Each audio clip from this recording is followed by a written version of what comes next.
No Place Like Home is a post-apocalyptic farming and cleaning RPG developed by Chicken Launcher and is available to play on PC and, as of recently, Nintendo Switch. In a world abandoned by humans due to pollution, you'll work to restore the land by cleaning up a whole bunch of trash while managing your own farm and helping out some strangers. Being overrun by pollution, the Earth has been, for the most part, deserted. You'll play as a young woman named Ellen who has received a message from her grandpa asking her to come visit him on his farm. You arrive in your little space pod only to find that your grandpa isn't actually there, and after chatting to some of his friends, you'll discover he's gone missing. Determined to find him before you leave, you begin your investigation where you'll question his friends and search various areas, all the while taking care of his farm.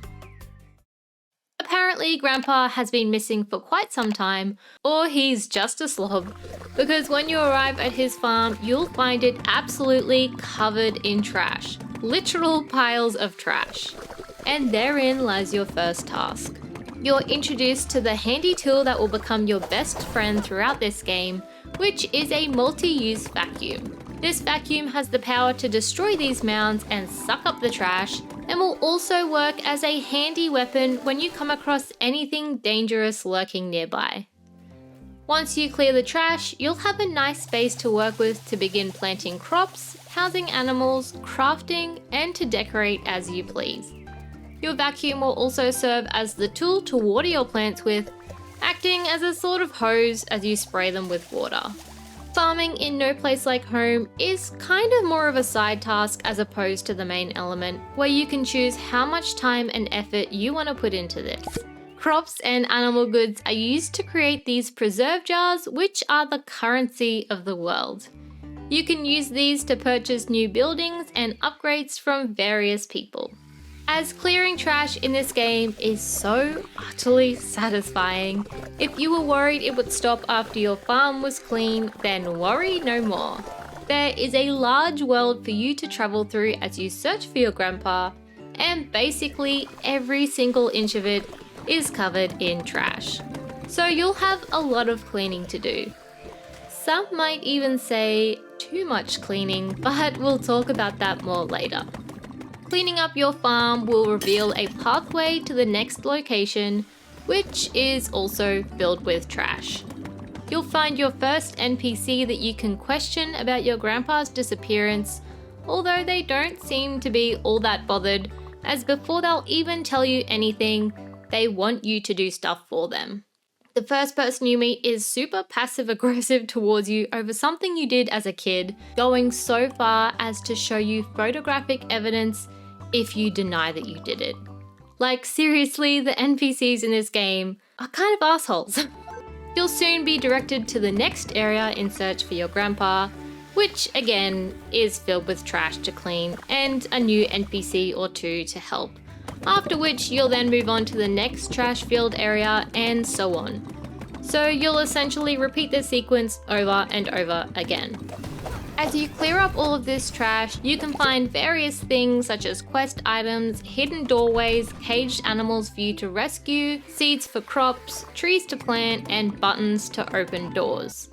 So if you were thinking you might just skip some of the trash cleaning, think again. You'll pretty much need to do all of it. I'm a sucker for a good cleaning simulator, and this game really delivers. Being able to break up these big piles of trash and suck it all up is incredibly satisfying, especially as you upgrade your vacuum to improve how quickly you can destroy things and suck it up.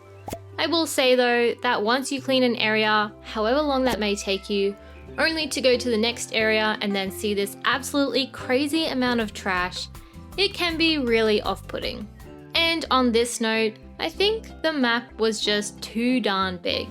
Going from area to area constantly cleaning does get old, no matter how satisfying I found it. It's not even a matter of the story itself being too long, it just takes forever to get through as you'll need to clean up so many areas just to progress. Combat here is fairly simple. As you clean up trash, you'll often come across these robots that will try and kill you. I'm not really sure what the deal is here, as these don't really seem to add any value to the game. It would feel more appropriate if the enemies were restricted to the underground areas or caves instead of wherever trash can be found, which just so happens to be every single section of the map.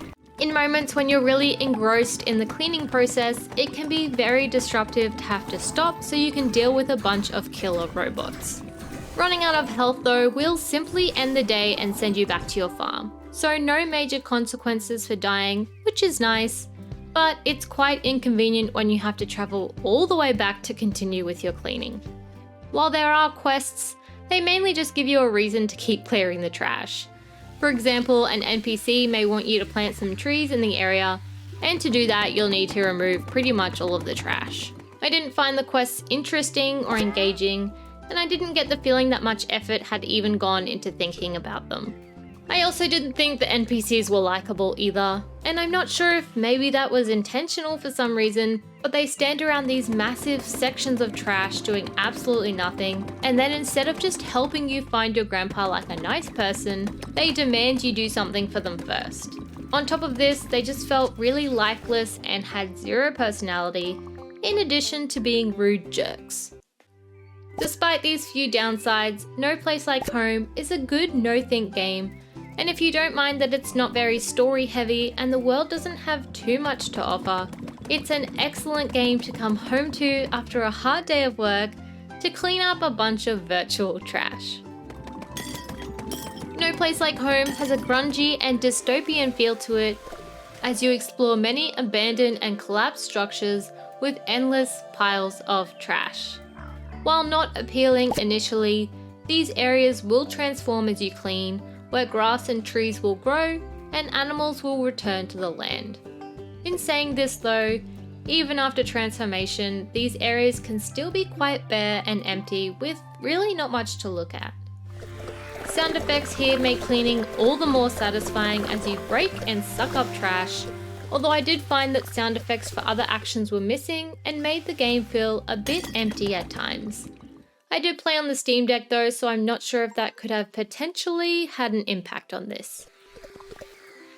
I did also experience some lag when cleaning up trash, specifically as I upgraded my cleaning tool to become more powerful. I noticed as I did this, there was an increase in lag. While not being present in the beginning of the game at all, it was noticeably there by the end.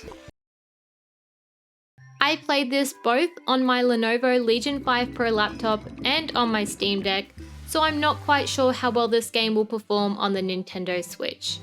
If you have had the opportunity to try it on the Switch, please comment below with your experience. No Place Like Home is definitely one of the more unique farming simulators, and I think they've done an awesome job of incorporating a cleaning type aspect into the world, making it fit pretty good with the story. Cleaning is fun and super addicting, although it's quite repetitive and there's probably way more than there actually needs to be. I didn't care too much about my farm if I'm being honest, as I didn't feel it offered that much. I mainly just worked my way through the areas to clean and progress with the story, but overall I really enjoyed my playthrough. If you enjoy cleaning up areas, seeing them transform, and aren't too worried about the story, I would definitely recommend you try out this game. Thank you so much for watching my video. Feel free to leave any game recommendations below, and I will see you in my next review. Bye!